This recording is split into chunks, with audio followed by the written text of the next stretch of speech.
الحمد لله رب العالمين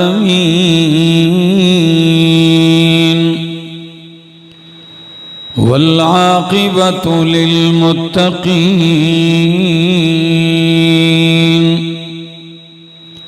والصلاة والسلام على أشرف الأنبياء وإمام المرسلين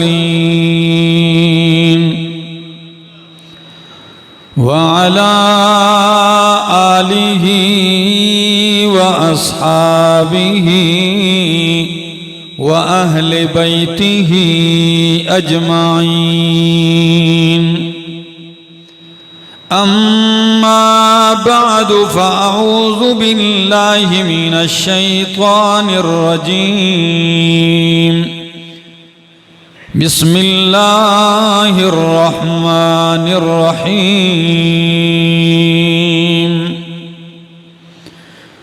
يريدون ليطفئوا نور الله بأفواههم والله متم نوره ولو كره الكافرون.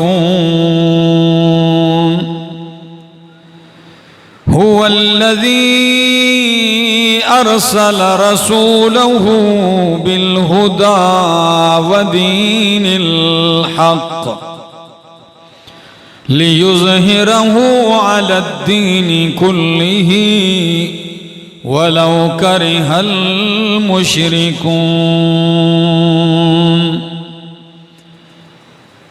وقال النبي صلى الله تعالى عليه وسلم: إنما بعثت معلما. سبحان ربك رب العزة عما يصفون وسلام على المرسلين والحمد لله رب العالمین. انتہائی قابل عزت، قابل احترام، ذی قدر و ذی وقار بزرگوں، بھائیوں، عزیزوں، نوجوان ساتھیوں، السلام علیکم. دعا اور التجا ہے دربار الہی کے اندر کہ اللہ مجھے 100% حق اور سچ کہہ سکنے، سمجھا سکنے کی توفیق نصیب فرمائے، اور بعد ازاں مجھے اور آپ سب کو اس پر عمل کی بھی توفیق نصیب فرمائے.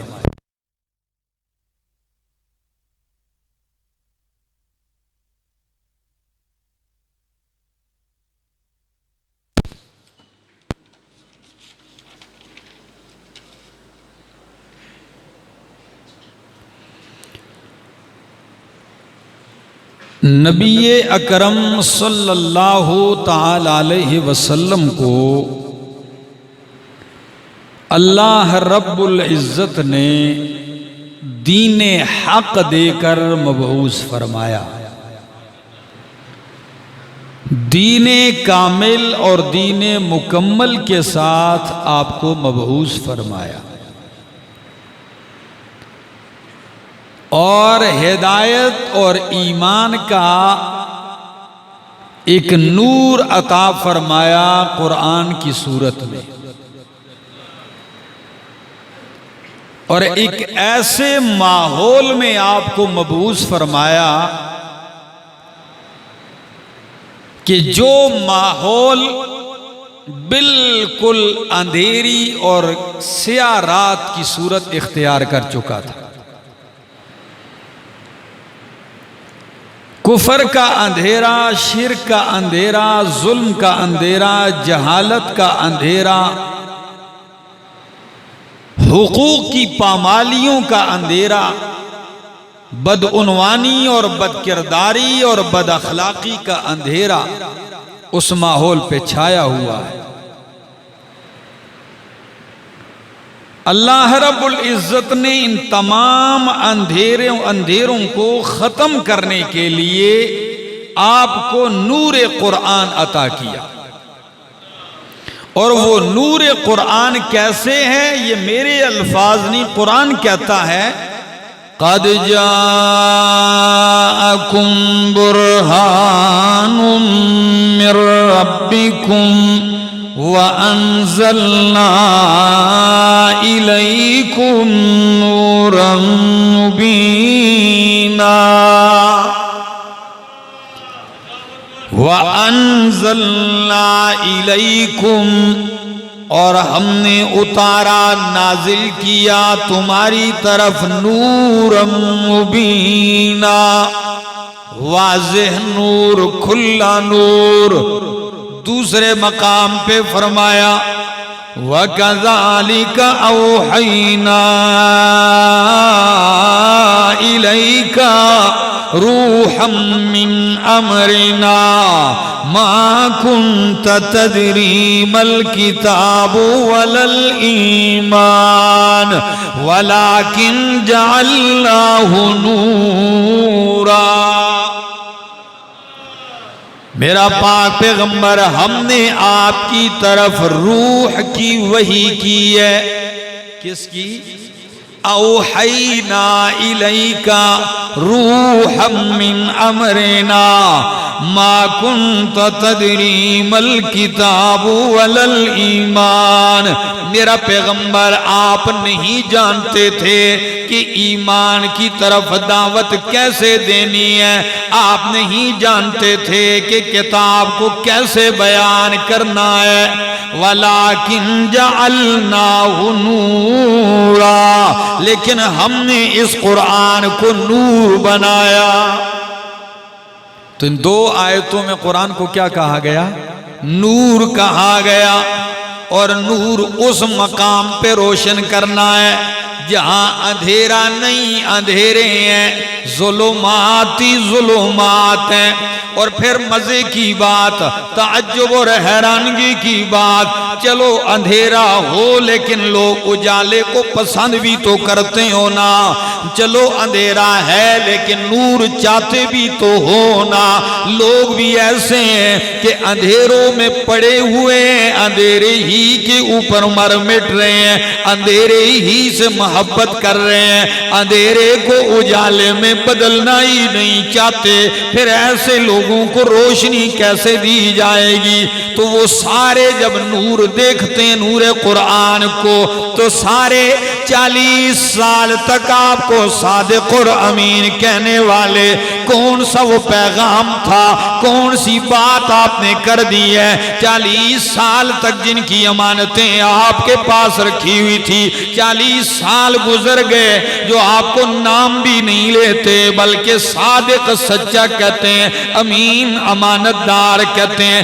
وہ ایک ہی پیغام تھا وہ کیا تھا قولوا لا الہ الا اللہ تفلحوا لوگو ایک ہی بات کہہ لو مان لو یہ عقیدہ وہ کون سا ہے کہ لا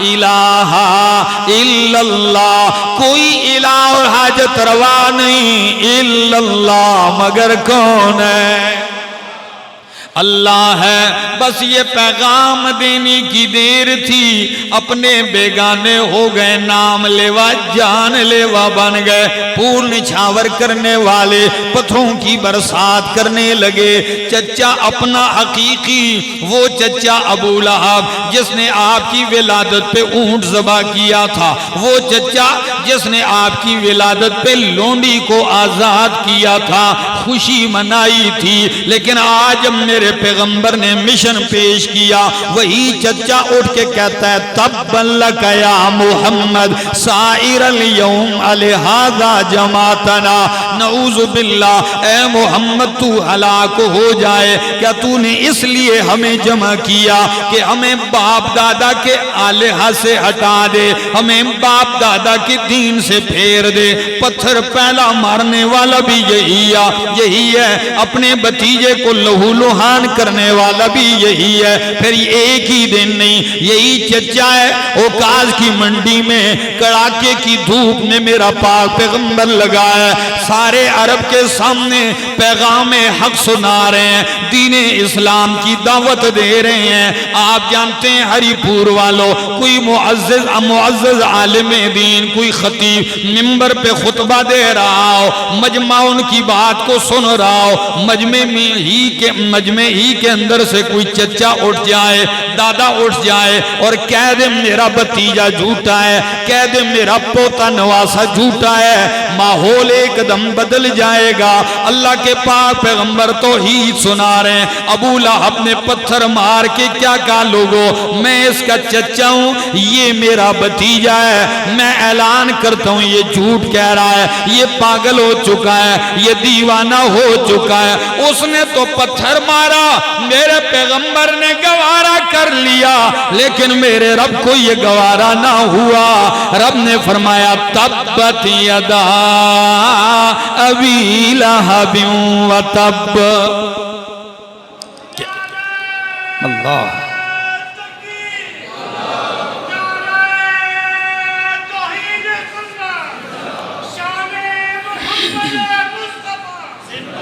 پہلا پتھر مارنے والا اللہ کے پاک پیغمبر کو، اپنے بھتیجے کو مشن روکنے کے لیے، لیکن یقین جانیے حالات بالکل مخالف ہیں، عوام بالکل مخالف ہے، وڈیرے بالکل مخالف ہیں، نچلا طبقہ بالکل مخالف ہے، لیکن کیا کہوں میرے رب نے اس وقت بھی آپ کو یہ پیشن گوئی سنائی تھی، فرمایا یریدون لیطفئوا نور اللہ بافواہہم واللہ متم نورہ ولو کرہ الکافرون۔ آپ کی توجہ ہے؟ ذرا لفظ پہ غور کیجئے، یریدون لیطفئوا نور اللہ، یہ چاہتے ہیں کہ بجھا دیں نور اللہ، اللہ کے اس نور کو، نور قرآن والی روشنی کو یہ لوگ بجھانا چاہتے ہیں۔ بے افواہہم، اپنے منہوں سے۔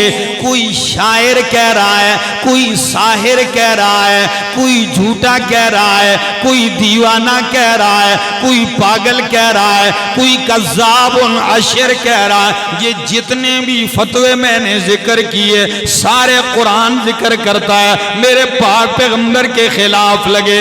قرآن کو انہوں نے جادو کہا، پیغمبر کو جادوگر کہا، قرآن کو شاعری کہا، پیغمبر کو شاعر کہا، پیغمبر کو دیوانہ کہا، قرآن کو دیوانوں کا کلام کہا، لیکن اللہ نے کیا فرمایا؟ یریدون لیطفئوا نور اللہ بافواہہم، یہ چاہتے ہیں کہ اللہ کے اس نور کو اپنے منہ سے بجھا دیں۔ یہ تو یہ چاہتے ہیں، لیکن مجھ سے بھی تو سن لو کہ میں اللہ کیا چاہتا ہوں۔ فرمایا واللہ متم نورہ ولو کرہ الکافرون۔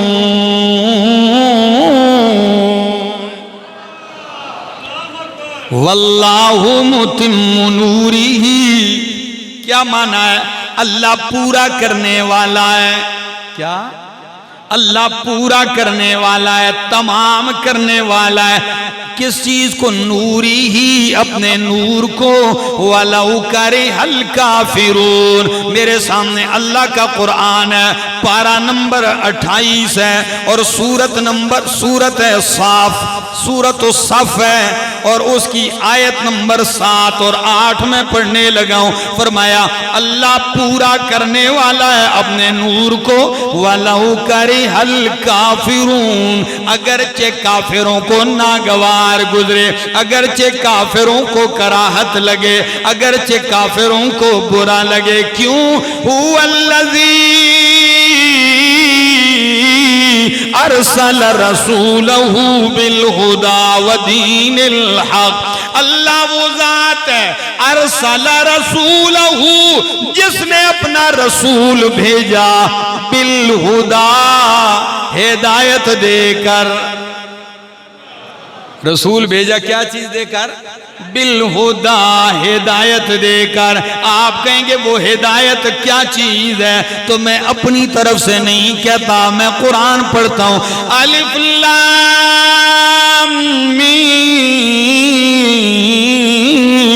ذالک الکتاب لا ریب فیہ ھدی للمتقین۔ قرآن ہدایت ہے کہ نہیں؟ شہر رمضان الذی انزل فیہ القرآن، اللہ فرماتے ہیں رمضان کا مہینہ وہ ہے جس میں قرآن اتارا گیا ہے. انزل فیہ القرآن ھدی للناس، ہدایت ہے کن کے لیے؟ للناس، لوگوں کے لیے ہدایت ہے. تو اب آیت پڑھنے لگا ہوں سورۃ الصف کی. هو الذی ارسل رسولہ بالہدی، اللہ وہ ذات ہے جس نے اپنا رسول بھیجا بالہدی، ہدایت دے کر، ودین الحق، اور دین حق دے کر بھیجا ہے. اس لیے نہیں بھیجا کہ ابو لہب سے مغلوب ہو جائے، اس لیے نہیں بھیجا کہ ابو جہل سے مغلوب ہو جائے، اس لیے نہیں کہ مشرکین مکہ اسے دبا لیں، قیصر و کسریٰ اس کو دبا لیں، نہیں، اس لیے بھیجا ہے لِيُظْهِرَهُ عَلَى الدِّينِ كُلِّهِ، تاکہ اس دین حق کو تمام دینوں پہ غالب کر دے.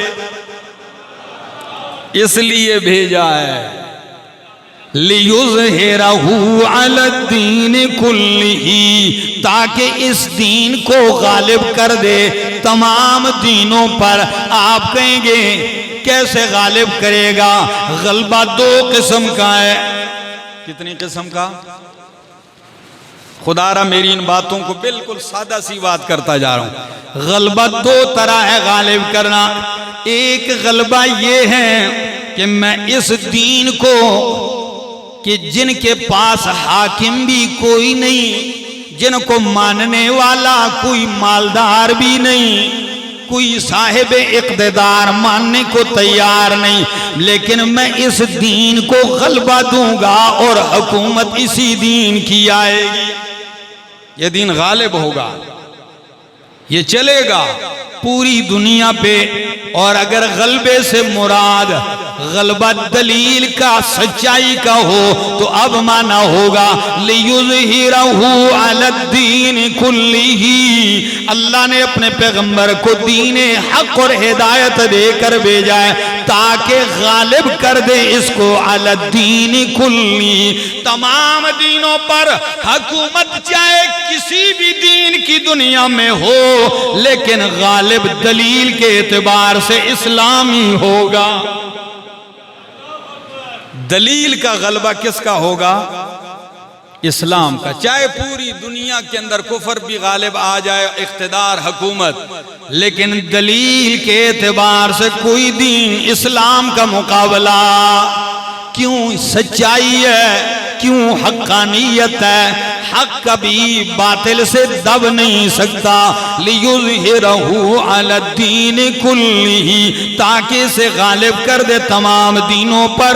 وَلَوْ كَرِهَ الْمُشْرِكُونَ، اگرچہ مشرکوں کو ناپسند لگے، مشرک چاہے جتنا مرضی دبا لیں. شاعر کہتا ہے اسلام کی فطرت میں قدرت نے لچک دی ہے، اسلام کی فطرت میں قدرت نے لچک دی ہے، اتنا ہی ابھرے گا جتنا کہ دبا دیں گے.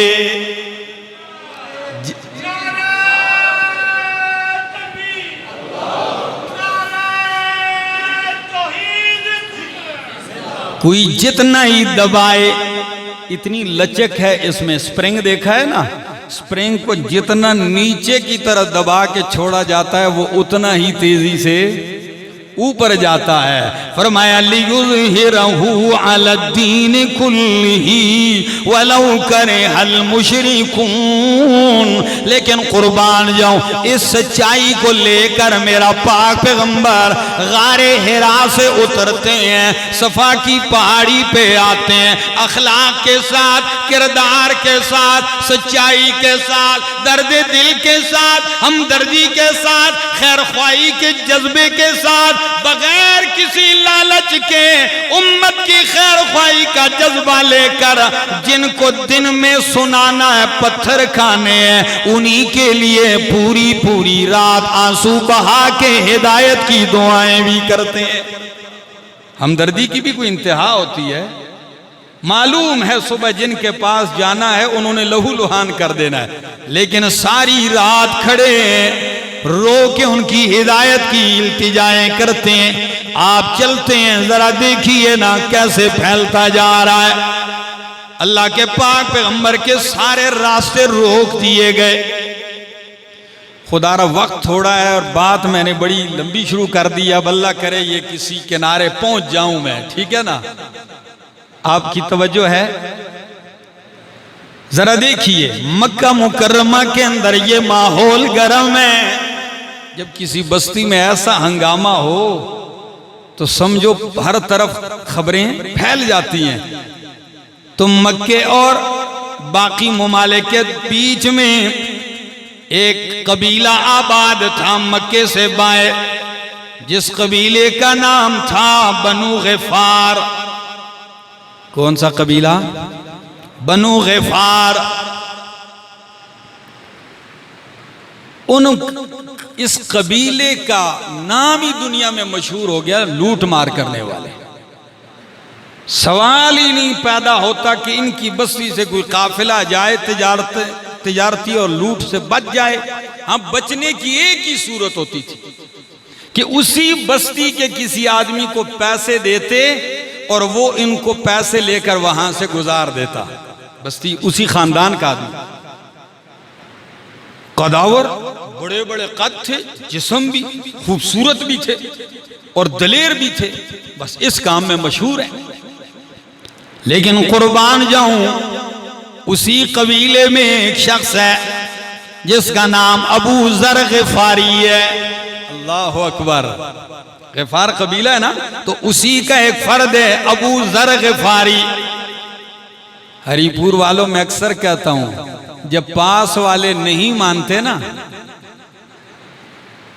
جی، جب پاس گرد و نواح کے نہیں مانتے تو اللہ دور دراز سے لوگوں کو بھیج دیتا ہے، ان کو تابعدار بنا دیتا ہے۔ اللہ کی مرضی ہے۔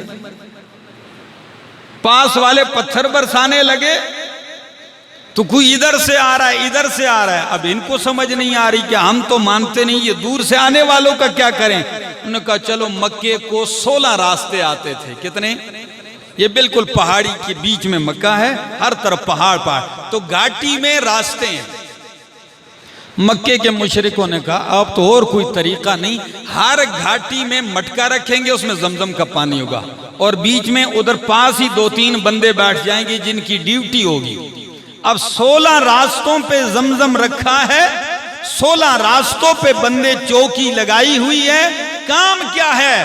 مکہ جانے سے لوگوں کو منع کرو۔ اگر کوئی کہے حرم جاتا ہوں، عمرہ کرتا ہوں، طواف کرتا ہوں کعبۃ اللہ کا، تو اس کو اجازت دو، لیکن کان اس کے پہلے سے بھر دیا کرو۔ بندہ نہیں ہے کوئی اندر، ہمارے ہاں کوئی گمراہی پھیلانے والا آدمی آ گیا، باپ دادا کی دین کو چھڑانے والا آ گیا، ان کی بات نہیں مانی، پہلے سے کان بھر دیتے تھے۔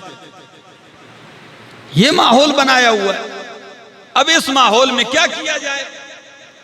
یہ پیغام پہنچتا ہے ابو ذر غفاری کو، تو ابو ذر غفاری حیران ہے کہ اب مجھے خود جانا چاہیے یا پہلے تحقیق کرنے کے لیے اپنے چھوٹے بھائی کو بھیج دیا، جن کا نام تھا انیس غفاری۔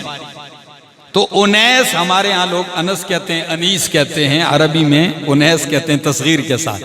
تو انیس غفاری کو بھیج دیا کہ جاؤ یار، مکے میں ایک شخصیت نے نبوت کا دعویٰ کیا ہے، کہتے ہیں مجھ پہ وحی آتی ہے، رسول ہوں میں، جا کے معلوم کرو واقعی ایسے ہیں؟ وہ کیا کہتے ہیں سن کے دیکھ کے آ جاؤ۔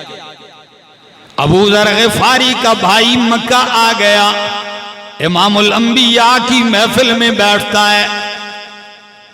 کئی دن رہنے کے بعد جب واپس جاتا ہے، ابو ذر غفاری انتظار میں ہے کہ بھائی کیا خبر لے کے آتا ہے۔ کہتا ہے ہاں میرے بھائی بتا کیا دے کے آیا ہے؟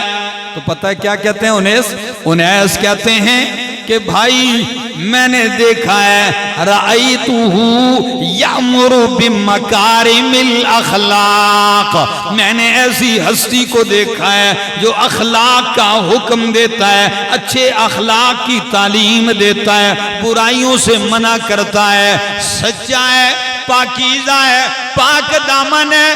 بھائی کہنے لگا آدھی بات کی ہے، لوگ کیا کہتے ہیں ان کے بارے میں؟ انیس کہنے لگا ان کے اندر تو میں نے یہ دیکھا ہے، لیکن لوگ کہتے ہیں ہوا شاعر و کاہن و مجنون، لوگ کہتے ہیں وہ شاعر ہے، کاہن ہے، مجنون ہے۔ یہ بات سنی ابو ذر کہنے لگے بھائی مجھے تو نے کوئی تسلی بخش جواب نہیں دیا، اب میں خود ہی چلتا ہوں۔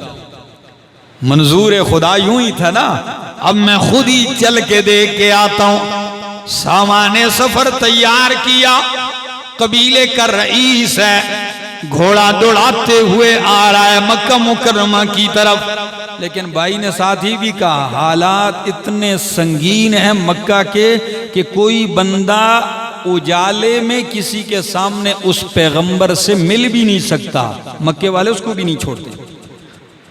بھائی کو سمجھایا، ابو ذر غفاری آ گیا، آتے ہی حرم میں داخل ہو گیا، طواف کیا کعبے کا اور پھر حرم ہی میں لیٹ گیا۔ تو یہ کوئی نئی بات نہیں تھی، لوگ آتے جاتے تھے، ظاہر بات ہے مکہ تھا، بیت اللہ ہے وہاں۔ لیکن جب رات ہونے لگی تو حضرت علی المرتضیٰ رضی اللہ تعالیٰ عنہ ان کا گزر ہوا دیکھتے ہیں، کوئی اجنبی پڑا ہوا ہے، اٹھایا بھائی لگتا ہے کوئی پردیسی ہے، مسافر ہے، کہنے لگا جی اٹھو چلو میرے ساتھ۔ ایسے بھی لوگ تھے، آؤ کھانا کھائیں گے، لے گئے گھر، قربان جاؤں مہمان نوازی کی بھی انتہا، کھانا کھلایا، رات گزری، نہ ابو ذر نے کچھ بتایا اور نہ علی المرتضیٰ رضی اللہ تعالیٰ عنہ نے کچھ پوچھا بھی نہیں اور انہوں نے بھی نہیں بتایا۔ صبح کو حرم پھر آ گئے، اگلے دن شام ہوئی، دیکھتے ہیں پھر وہی پردیسی لیٹا ہوا ہے۔ حضرت علی رضی اللہ تعالیٰ عنہ سمجھ گئے کہ مسافر کو ٹھکانہ نہیں ملا اپنا، مسافر کو کوئی منزل کی تلاش ہے لیکن منزل ملی نہیں، کہنے لگے چلیے پھر گھر، لے گئے، کھانا کھلایا، کھلانے کے بعد پوچھا مہمان آنے کا مقصد نہیں بتلایا تو نے، مجھے کوئی حیران سے لگ رہے ہو، کوئی پریشان سے، کیا وجہ ہے؟ کوئی بتاؤ گے مجھے، بتانا پسند کرو گے؟ تو ابو ذر کہنے لگے ہاں بتاؤں گا، لیکن پہلے وعدہ کرو میرا راز کسی کو نہیں بتاؤ گے۔ حضرت علی رضی اللہ تعالیٰ نے مسکرا کے کہنے لگے آپ کا راز رکھا جائے گا، بتاؤ، راز ہی رہے گا، بتائیے تو صحیح۔ تو پتہ ہے ابو ذر کہنے لگے میں یہاں ایک شخصیت نے نبوت کا دعویٰ کیا ہے، رسول ہیں، یہ ان کا نام ہے، پتہ نہیں سچے ہیں یا نہیں، معلومات کرنے آیا ہوں، لیکن لگتا ہے حالات ان کے موافق نہیں، مل سکوں گا یا نہیں۔ علی المرتضیٰ رضی اللہ تعالیٰ عنہ فرماتے ہیں سبحان اللہ، اچھی جگہ پہنچ آئے اور ٹھکانہ درست معلوم کیا ہے، حالات ایسے ہی ہیں، لیکن جیسے ہی صبح ہوگی میرے پیچھے چلے آنا، صبح ہوگی میں انہی کے پاس جاؤں گا، بتلانا بھی نہیں کسی کو، یہ نہیں بتلاؤں گا۔ اور ساتھ دھیان رہے کہ اگر آپ نے حالات کشیدہ دیکھے، کسی کو دیکھا کہ جو آپ کو دیکھ رہا ہے، تو میں کسی دیوار کی اوٹ میں بیٹھ جاؤں گا جیسے کوئی حاجت کا، ٹھیک ہے؟ آپ نے میری طرف دیکھے بغیر چلتے رہنا ہے تاکہ کسی کو پتہ نہ چلے یہ ان کا مہمان ہے، میرے پیچھے آؤ لیکن یہ ظاہر نہیں کرنا کہ آپ میرے ساتھ ہیں، ٹھیک ہے جی۔ علی المرتضیٰ رضی اللہ تعالیٰ عنہ آگے ہیں، ابو ذر رضی اللہ تعالیٰ عنہ پیچھے ہیں، چلتے چلتے امام الانبیاء کی مجلس میں جیسے ہی ابو ذر داخل ہوتے ہیں، سلام کلام ہوتے ہی چہرے انور پہ نظر ڈالتے ہی سمجھ گیا کہ یہ چہرہ کسی جھوٹے کا نہیں سچے کا ہی ہو سکتا ہے۔ اللہ اکبر۔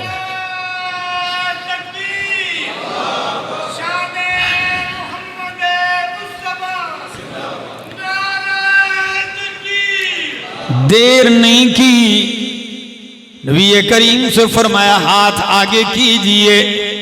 نبی علیہ السلام نے ہاتھ بڑھایا۔ ابو ذر کہنے لگا اشہد اللہ الہ الا اللہ و اشہد ان محمد رسول اللہ۔ کلمہ پڑھ لیا، جو ہی پڑھا کلمہ، نبی کریم نے فرمایا ابو ذر خیال کرنا، دھیان رہے، خیال کرنا، لا تعلن اسلام کا، کلمہ تو نے پڑھ لیا، اعلان نہ کرنا کہ میں مسلمان ہو گیا ہوں۔ میں نے تو کیا ہے، میری بات اور ہے، آپ برداشت نہیں کر سکو گے۔ بس کلمہ پڑھو اور چپ چاپ اپنے گاؤں چلے جاؤ، اور کیا کرنا ہے؟ الحق بقومک، الحق بقومک، اپنی قوم کے پاس جا کے فَأَخْبِرُهُمْ بِمَا سَمِعْتَ وَرَأَيْتَ، جو تو نے مجھ سے سنا، جو تو نے دیکھا، جا کے اپنی قوم کو دعوت دے۔ اُدْعُوهُمْ إِلَى اللَّهِ لَعَلَّ اللَّهَ أَن يُنْفِعَهُمْ بِكَ، امید ہے اللہ تیری ذریعے تیری قوم کو بھی نفع دے دے گا۔ جا۔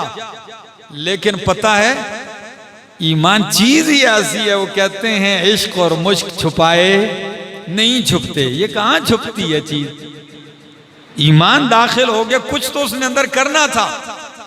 ابو ذر کہتے ہیں میں اٹھا، اٹھتے ہی میں نے کہا واللہ یا رسول اللہ صلی اللہ علیہ وسلم، اللہ کے محبوب، اللہ کی قسم ہے، لَأُعْلِنَنَّ بِهَا، اللہ کی قسم، لَأُسْرِحَنَّ بِهَا، قسم ہے میں چپ نہیں رہوں گا، جس مکے میں ایمان لایا ہوں ابھی حرم میں جا کے اعلان کر کے ہی رہوں گا، اب میں نہیں ٹھہروں گا، اب چلا کے جا کے ادھر حرم ہی میں اعلان کروں گا۔ فرمایا دیکھ لے اب آپ کی اپنی مرضی ہے۔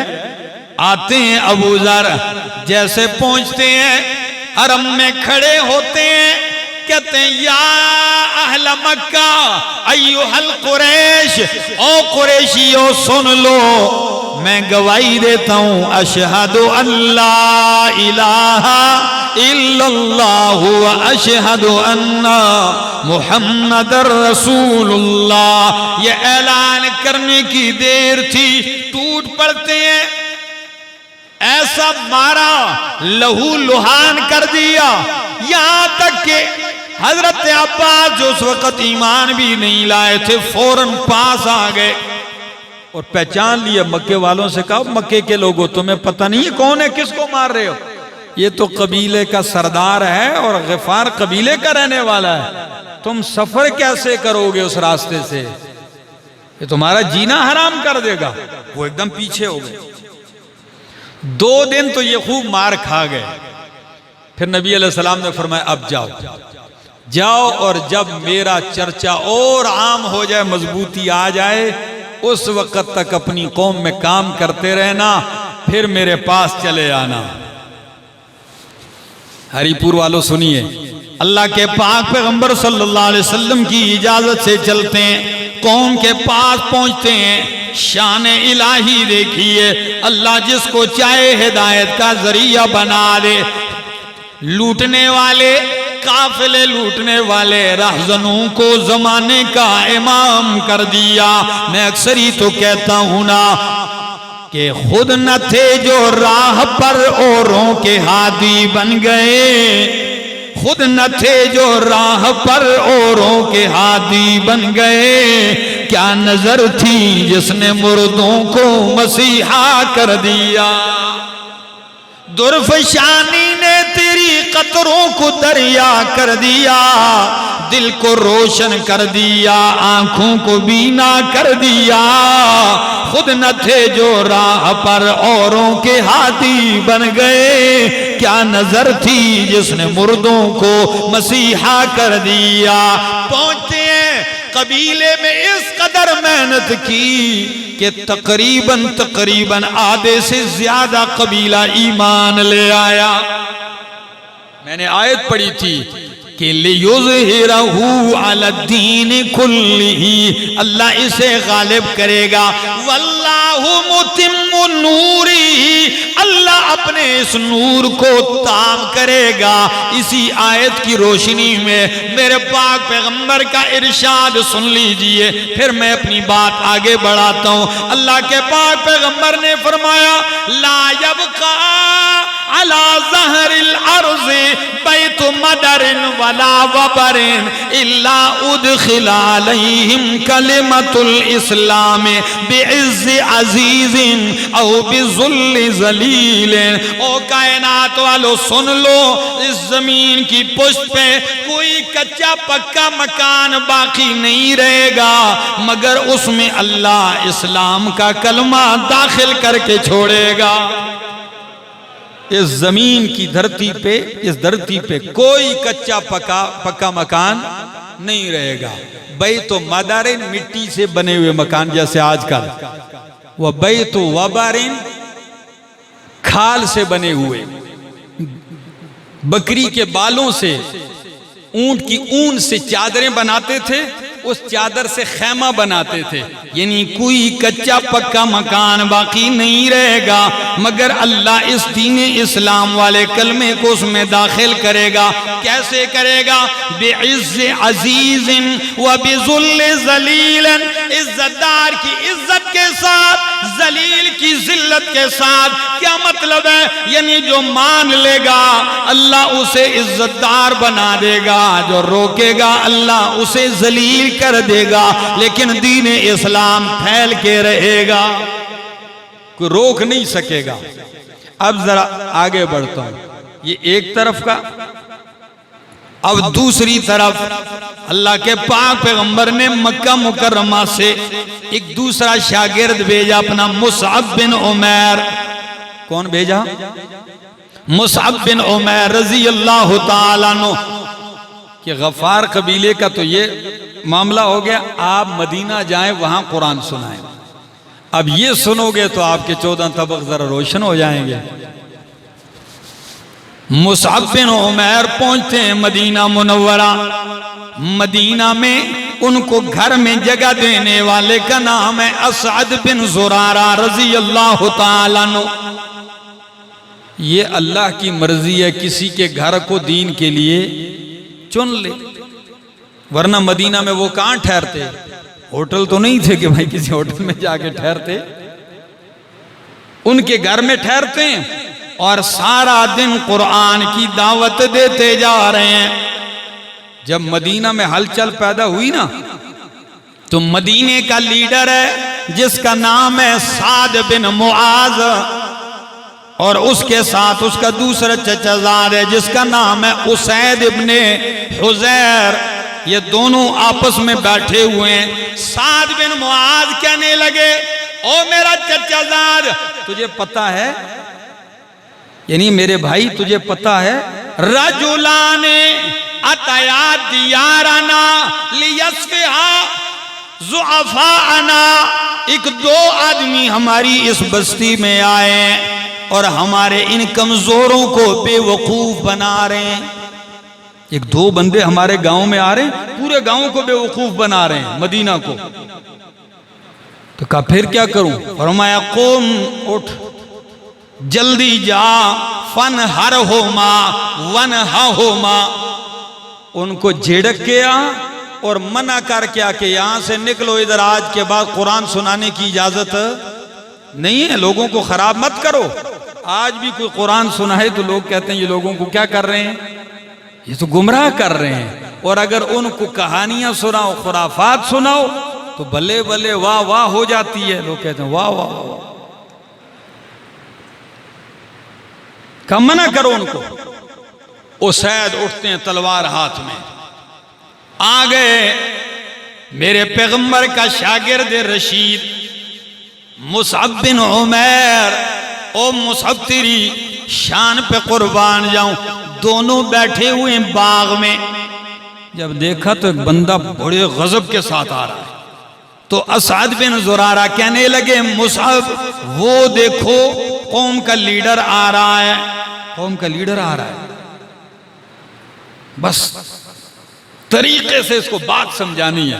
وہ کہنے لگے بس تو نے بتا دیا، باقی میرا کام ہے، سمجھانا چھوڑیے۔ جیسے ہی اسید آتے ہیں ننگی تلوار ہاتھ میں، اور آتے ہی ایک دم شروع ہو گئے، جو دل کی بڑاس تھی وہ خوب نکالی، سر قلم کر دوں گا، ہاتھ پاؤں کاٹ دوں گا، نکل جاؤ یہاں سے، آئندہ نظر بھی نہ آنا، کیوں لوگوں کو بدراہ کر رہے ہو۔ خوب جب دل کی بڑاس نکالی، مصعب خاموشی کے ساتھ ان کی ساری باتیں سن لینے کے بعد کہنے لگے او میرا بھائی، اگر تیرا جی چاہے تو میں بات کروں، تیری مرضی ہے، مان یا نہ مان، اگر تو نہیں مانے گا تجھے پھر دوبارہ کبھی دعوت نہیں دوں گا۔ ایک دفعہ سن لے کہ میں کہنا کیا چاہتا ہوں۔ عرب تھے سخت، لیکن مزاج ان کا انصاف، اتنا سمجھتے تھے۔ ایک دم کہنے لگے انصفتا، تو نے انصاف کی بات کی، تلوار زمین میں گاڑی اور بیٹھ کے کہنے لگے بولو کیا کہنا چاہتے ہو۔ اب سناؤں کیا کہنا چاہتے تھے۔ مصعب نے دوسری بات کوئی نہیں کی، فقرأ علیہ القرآن، مصعب نے ان کے سامنے رب کا قرآن پڑھنا شروع کر دیا۔ آپ کی زبان سے قرآن جاری ہے، اور اسید ابن حضیر کی آنکھوں سے آنسوں کی برسات جاری ہے۔ جو ہی تلاوت روکی تو پتہ ہے اسید کہنے لگے بھائی آپ کے دین میں بندہ داخل ہو تو کیا کرنا پڑتا ہے۔ اللہ، اب مجھے یہ بتاؤ آپ کے دین میں بندہ داخل ہو تو اس کو کیا کرنا پڑتا ہے۔ اسید مسکرا کے کہنے لگے زیادہ نہیں، قم تغتسل، اٹھ غسل کر، فتطہر، تو پاک ہو جائے گا، وتطہر ثیابک، اور کپڑے بھی تبدیل کر کے آ۔ بس طلب پیدا ہوئی، پاس ہی چشمہ ہے، کنویں کا تازہ پانی، غسل کر لیا، کپڑے تبدیل کر لیے، اب آ گیا، پانی چہرے سے ٹپک رہا، کہنے لگا اب کیا کروں۔ فرمایا قل کلمۃ الحق، اب کلمہ حق کا اعلان کر کہ لا الہ الا اللہ محمد الرسول اللہ۔ کلمہ پڑھ لیا، چمکار آ گئی، چمکنے لگا، تو کہنے لگا میں نے تو پڑھ لیا ہے لیکن میں کلمہ پڑھنے نہیں، مجھے تو کسی نے بھیجا ہے، لیڈر تو پیچھے بیٹھا ہے، اصل اس نے بھیجا ہے۔ تو انہوں نے کہا اب کیا؟ کہنے لگے میں جا رہا ہوں، بولوں گا کچھ نہیں، میں اس کو بھیجوں گا جس طریقے سے مجھے سمجھایا ہے اسی طریقے سے اس کو سمجھا دے۔ پتہ ہے الفاظ کیا ہیں اسید ابن حضیر کے؟ کہنے لگا ان ورائی رجلن، میرے پیچھے ایک آدمی ہے، ان اتبعکما، اگر اس نے تمہاری بات مان لی تو لم یتخلف من قومہ احد، اس کے ماننے کے بعد اس کی قوم میں کوئی ایک بندہ بھی کافر نہیں رہے گا، سارے اسلام لے آئیں گے۔ آدمی اس درجے کا ہے۔ مصعب کہنے لگے ایسا ہی تو بندہ ہمیں چاہیے، جلدی جاؤ اسے بھیجو، جلدی جاؤ جاؤ۔ اسید جب جانے لگے، ادھر سعد بن معاذ مدینہ منورہ کا لیڈر بنو عبد الاشہل کا، وہ انتظار میں بیٹھا ہے، دوست بھی ساتھ ہیں۔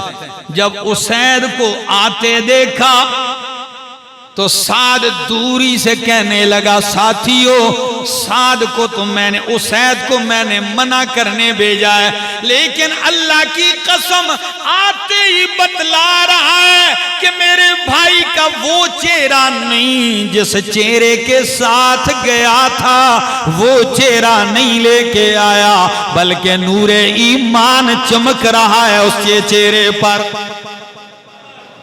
اللہ کی قسم اس کا چہرہ بدل چکا ہے، یہ وہ چہرہ لے کے نہیں آیا۔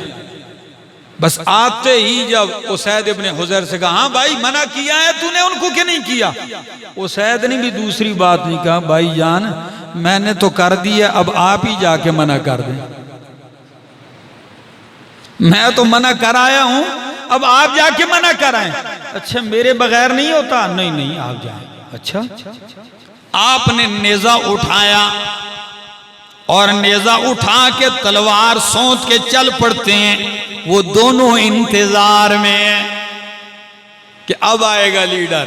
لیڈر جس بپھرے ہوئے انداز سے پہنچتا ہے، آتے ہی برس پڑا اور اس مدینے والے شخص سے کہا اللہ کی قسم تو میری پھوپھی کا بیٹا نہ ہوتا نا تو یہ جس بندے کو مکے سے لے کے آیا لوگوں کو گمراہ کر رہا ہے، ابھی تک میں تمہارے سر قلم بھی کر دیتا، لیکن رشتہ داری ہے لحاظ کرتا ہوں، اٹھو۔ مصعب خاموشی سے سن رہے ہیں، سننے کے بعد کہنے لگے بھائی جان اتنا موقع تو دو کہ میں کچھ کہہ سکوں کہ میں کہنا کیا چاہتا ہوں، آیا کس لیے ہوں؟ کہنے لگا ہاں بولیے آپ کیا چاہتے ہیں؟ اسید بن حضرت سعد بن معاذ سے مصعب بن عمیر رضی اللہ تعالیٰ عنہ کہنے لگے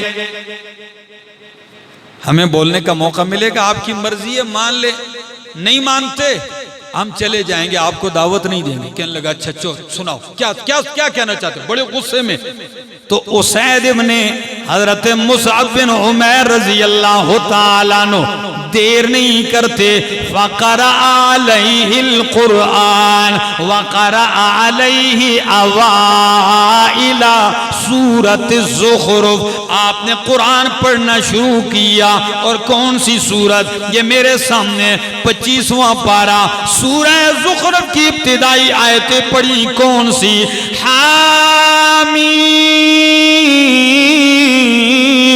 والکتاب المبین انا جعلناہ قرآنا عربیا لعلکم تعقلون۔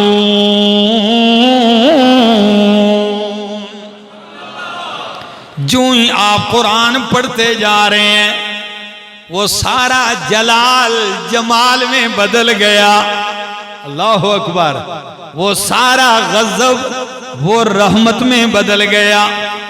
ادھر تلاوت ختم ہوئی نہیں تھی کہ سعد بن معاذ کہنے لگے بھائی بس کرو، یہ بتاؤ آپ کے دین میں داخل ہونے کا طریقہ کیا ہے، کرنا کیا پڑتا ہے؟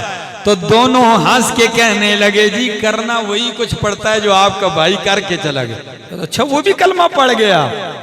کہنے لگا ہاں وہ بھی پڑھ گیا۔ کہا میں نے تو اس کا چہرہ ہی پڑھ لیا تھا کہ چہرہ اس کا بدل چکا ہے، لیکن چلو اچھا ہوا، کپڑے بدلے، غسل کیا، کلمہ پڑھتے ہیں تو جیسا گمان رکھا اسی طرح ہوا۔ ادھر کلمہ پڑھا سعد بن معاذ نے، ادھر فوراً قبیلے میں جا کے کھڑے ہو گئے، کہنے لگے میرے قبیلے کے سارے مرد، ساری عورتیں، بوڑھے بچے، جوان جمع ہو جائیں۔ لیڈر جو تھا پورا قبیلہ بنو عبد الاشل، آج بھی قربان جو مدینہ منورہ میں جاؤ آپ کو وہاں روڈ کے اوپر، سڑک کے اوپر ایک نام لکھا ہوا نظر آئے گا، اس پہ لکھا ہے شار بنو عبد الاشل، عبد الاشل قبیلے والی سڑک، اسی راستے پہ سڑک ہے، اس پہ بہت بڑا سائن بورڈ لگا ہوا ہے۔ یہ واقعہ میرے ذہن میں تھا، جب میں دیکھتا جوں اٹھتا، میں کہتا واہ سعد بن معاذ رنگ دیا ہے اللہ نے تجھے۔ پہنچتے ہیں، سارے مرد بچے بوڑھے جوان اکٹھے ہو گئے، سعد اونچی جگہ کھڑے ہو کے کہنے لگے او لوگوں بتاؤ میں کیسا آدمی ہوں؟ سارے کہنے لگے آپ تو بڑے اچھے آدمی ہیں، بڑے پرہیزگار، سچے ہیں، دلیر ہیں، لیڈر ہیں، ہم میں سے شریف ہیں، ہم آپ پہ مر مٹتے ہیں، ہمارے قائد ہیں۔ وہ کہنے لگے اگر مجھے ایسا مانتے ہو تو اللہ کی قسم میں تم سے اس وقت تک باتیں نہیں کروں گا، باتیں حرام ہیں جب تک کہ تم محمد عربی کا کلمہ نہ پڑھ لو۔ بس اعلان کی دیر ہے، ذرا پڑھنے لگا ہوں تاریخ کے اوراق سے الفاظ سنیے گا۔ فما امسا فی دار بنی عبد الاشہل رجل الا مسلم او مسلمت، شام ہونے سے پہلے بنو عبد الاشہل کے اندر کوئی گھر بھی ایسا نہیں تھا جس میں مرد اور عورت مسلمان نہ ہو گئے ہو۔ پورا قبیلہ ایمان لے آیا۔ دین یوں پھیلتا ہے، چلتا ہے۔ اللہ کے کچھ بندے ایسے ہوتے ہیں کہ جن کا دین اپنی ذات تک ہوتا ہے۔ کیا بھئی ایمان لے بس نماز پڑھ رہا ہے، وضو کر رہا ہے، مسجد آ رہا ہے، جا رہا ہے، آ جا رہا ہے، ٹھیک ہے نا؟ نہ میں کسی کی اچھائی میں تو نہ میں کسی کی برائی میں، نہ کسی چنگا آکھا تو نہ کسی مندہ آکھا، کسی کو اچھا بھی نہ کہوں برا بھی، بس پڑھ رہا ہے اپنا۔ کچھ لوگوں کا دین یہ ہوتا ہے، لیکن کچھ اللہ کے ایسے بندے ہوتے ہیں جن کو اللہ نے اسلام کی فیکٹری بنایا ہوتا ہے۔ لوگ آتے ہیں، اسلام قبول کرتے ہیں، وہ ایک مسلمان لاکھوں مسلمان بنانے کا سبب بنتا ہے۔ اللہ ہم سب کو ایسا ہی بنا دے۔ کیوں؟ کبھی سوچتا ہوں اللہ کے فضل سے، آپ کی خوشخبری کے لیے کہہ رہا ہوں، میں یہ بات ویسے میڈیا پہ کرتا نہیں ہوں، بڑے عرصے سے کوشش کرتا ہوں کہ اس چیز کا ذکر نہ کروں، لیکن آپ کے سامنے کر دیتا ہوں۔ تقریباً گزشتہ سال اور ان 2 سالوں میں اللہ کے فضل و کرم سے جن لوگوں کو میں نے کلمہ پڑھایا ہے ان کی تعداد 86 سے اوپر ہو گئی ہے۔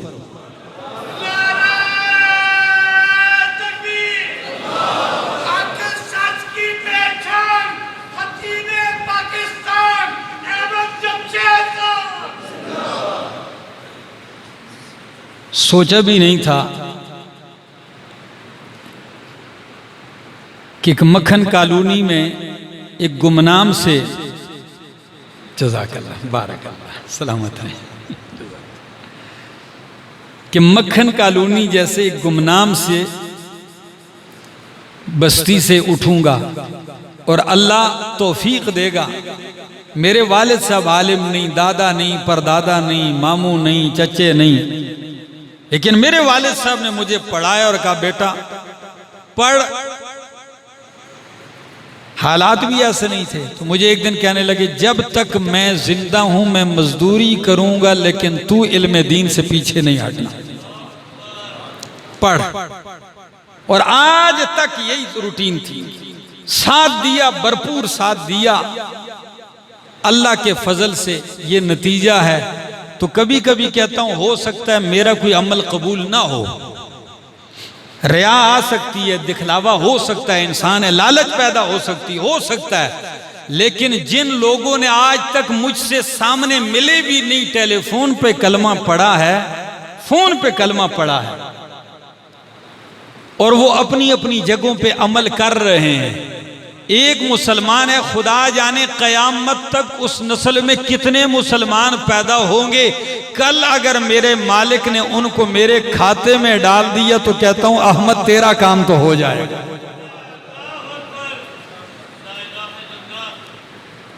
تو دعا یہ کرو کہ اللہ ہمیں ایسا بنائے، اپنی نمازیں تو ہم پڑھتے ہی ہیں، اپنے تو ہم مارتے ہیں ٹکریں، ایسے بنو کہ اسلام کے داعی بنو، آپ لوگوں کو اسلام کی طرف دعوت دو۔ ان میں ہندو بھی ہیں، سکھ بھی ہیں، یہودی بھی ہیں، عیسائی بھی ہیں، دہری بھی ہیں، بالکل ایسے قسم کے لوگ، مرد کیا عورتیں کیا۔ یہ رمضان سے کئی مہینے پہلے سندھ کا ایک علاقہ ہے شاہپور چاکر، پورے گھر نے فون پر، پورے گھر نے، باپ نے پورے فیملی کو بٹھا کے مجھے فون کیا کہ ہمیں کلمہ پڑھا، اور میں اس وقت بھی سفر میں تھا، گاڑی میں تھا، اور ہم نے کیا اکٹھا کرنا ہے، یہ ہماری دولت ہے، آپ سے اکثر یہی درخواست کرتا ہوں کہ میرے ہری پور کے دوستو، اور نہیں، ہم ایک پیغام قرآن لے کے چلے ہیں، آؤ دست و بازو۔ ہو سکتا ہے کل قیامت کے دن اللہ کو ہماری یہ ادا پسند آ جائے تو انشاءاللہ ساتھ دیں گے اس مشن میں۔ بس اللہ کرے کہ ہمارا یہ پیغام پھیلے۔ انشاءاللہ موقع ملا اگلے جمعے میں یہیں سے آگے بات بڑھاؤں گا۔ آخر دعوانا ان الحمدللہ رب العالمین۔